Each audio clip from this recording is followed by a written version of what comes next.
Maayos na transportasyon para sa mga matatanda at may kapansanan at transport interconnectivity, iyan umano ang mga susi para mas mapaunlad pa ang mga bansang kasapi ng APEC. Ang detalye sa report ni George Bandola live. George?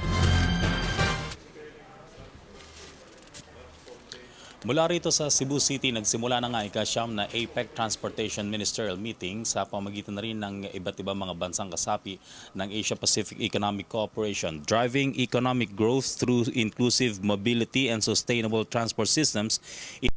Ng Transportation Ministerial Meeting na formal na pinasimulan nga kanina dito sa Cebu.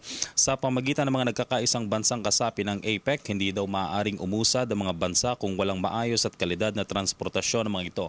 Si Transportation Secretary Joseph Emilio Abaya nagbukas ng Transportation Ministerial Meeting kanina. Pangunahin sa agenda ng TMM o ika-9 na TMM ang masigurong mabigyan ng maayos na access to transportation ang mga may kapansanan at mga nakakatanda, mga babae at mga bata. Ito raw kasi yung tinuturing ng mga nasa vulnerable sector.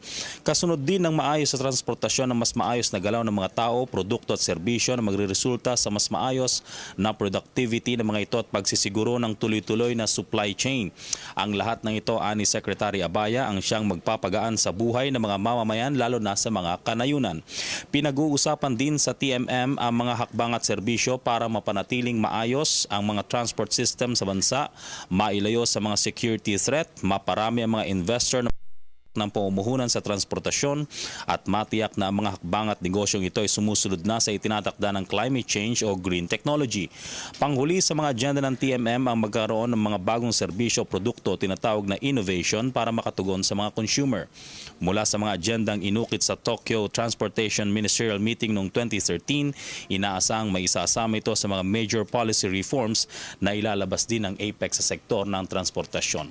Ngayon nga mga kaibigan ay nakatakdang magsimula itong ika-9 na APEC Transportation Ministerial Meeting Joint Press Conference kung saan inaasang lalawakan nito ng iba't ibang mga representante, mga ministers ng transportation sector ng iba't ibang mga bansang kasapi ng APEC. Pangungunahan siyempre ng TMM Chair at nandyan din inaasang pupunta itong si Secretary Jun Abaya na siya magre-representa para sa sektor ng transportasyon dito sa Pilipinas.